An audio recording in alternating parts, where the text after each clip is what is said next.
Let's bring in now Yishai Fleisher, the international spokesperson for the Jewish community in Hebron. Good morning. Thank you for joining us on the program. I want to talk about Benjamin Netanyahu and the alliance now with Ben-Gvir and the far right. I want to see what you think. If Benjamin Netanyahu really could have had a shot at forming a government if it weren't for the support of Ben-Gvir and his allies. There's a lot of talk that Netanyahu could try and drop him to form a perhaps more centrist government. What do you think about that scenario?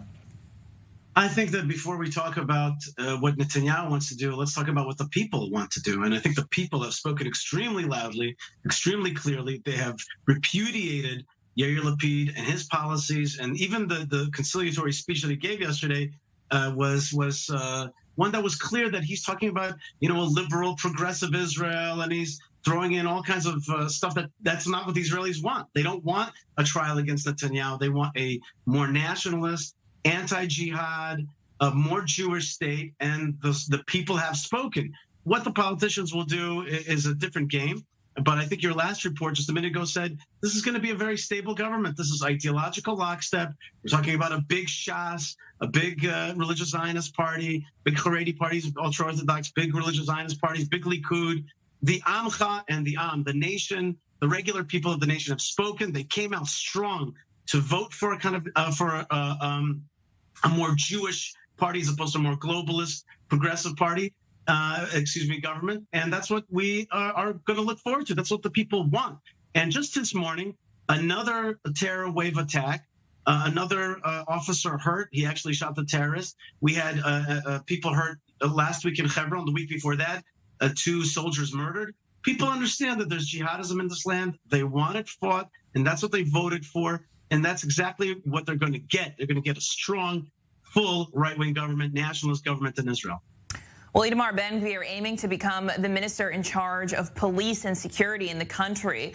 What do you think? Do you think Netanyahu will give him this job?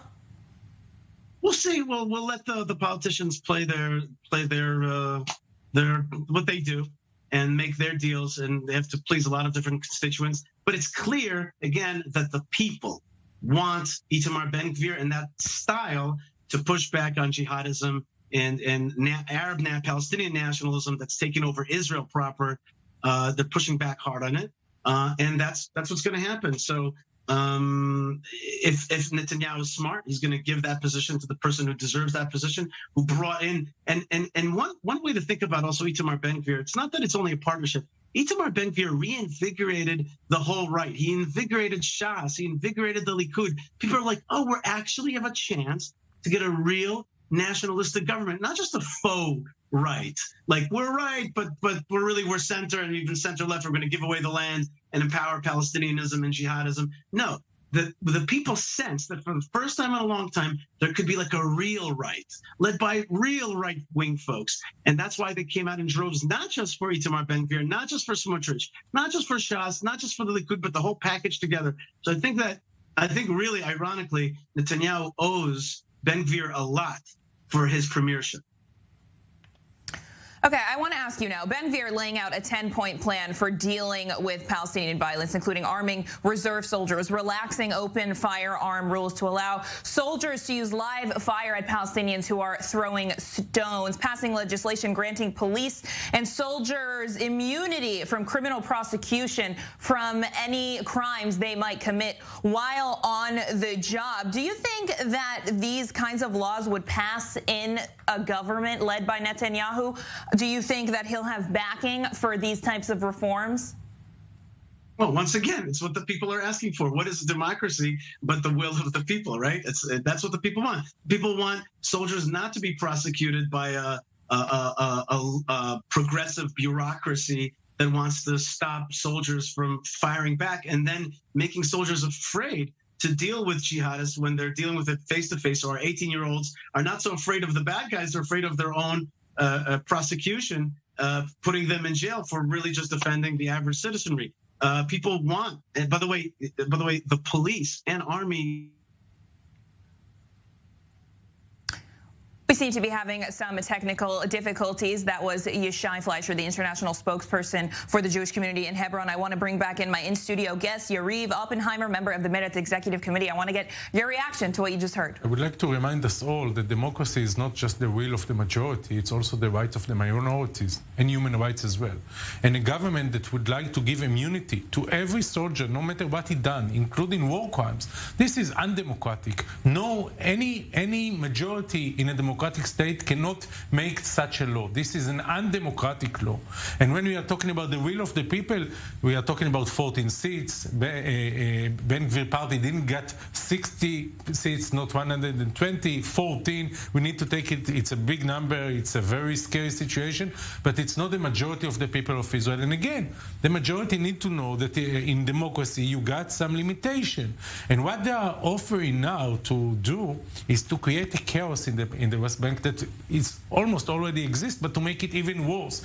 And I want to remind the viewers that this last year, 2022, we got the highest number of Palestinians being killed, shot dead by Israeli army, including young people, including people that throw stones, including people that didn't risk life of soldiers. We are not just talking about terrorists. We are talking about some ordinary Palestinians that were in the wrong place in the wrong time. This is a huge number. It's the highest. We are talking about above 100, more than 30 kids or teenagers. So what else do you want to use? More weapons, more shots? It's not going to bring peace and security. It's going to bring more violence in the other side. And I'm really afraid of the values of the state of Israel and the security of the people of Israel, because again, Ben-Gvir and his rules are not the solution. They are the problem for this conflict.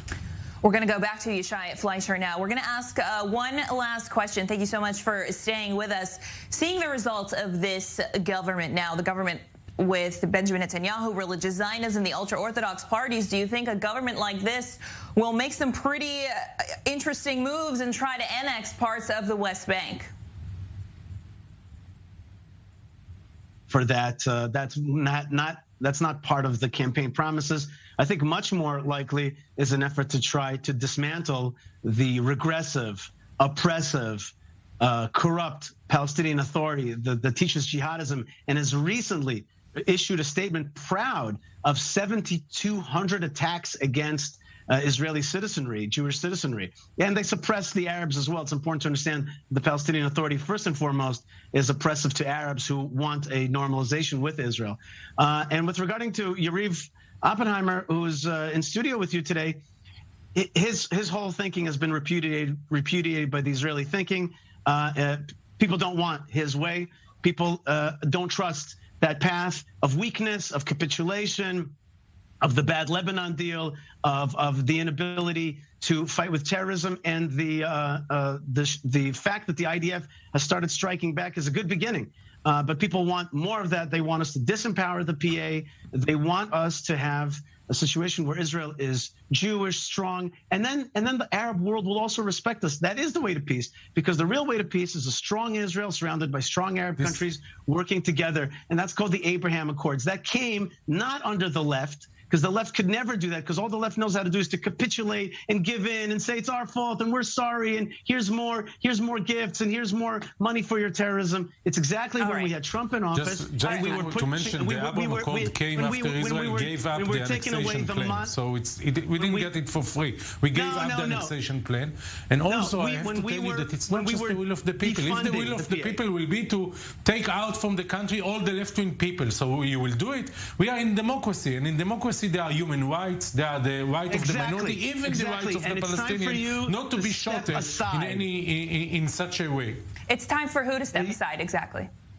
For the Israeli left, extreme left, to step aside and let us have our turn to rule the country in a nationalistic, proud Jewish way. And what do you hope to accomplish in the nationalistic Jewish way when it comes to the minority, when it comes to the Arabs, when it comes to the Druze community, when it comes to the Palestinians living in East Jerusalem? You're shaking your head no, but we've got about a minute left. What do you think? We want to free them. We want to free them from the burdens of jihadism, from the thumb of the Palestinian Authority. We want to matriculate them into into a life within the Jewish state that's successful, that's upwardly mobile, that gives them an opportunity to live in the best country in the Middle East. And we want to not only have them succeed, but we want the whole region to prosper through things like the Abraham Accords. As long as they don't have the same rights that you have.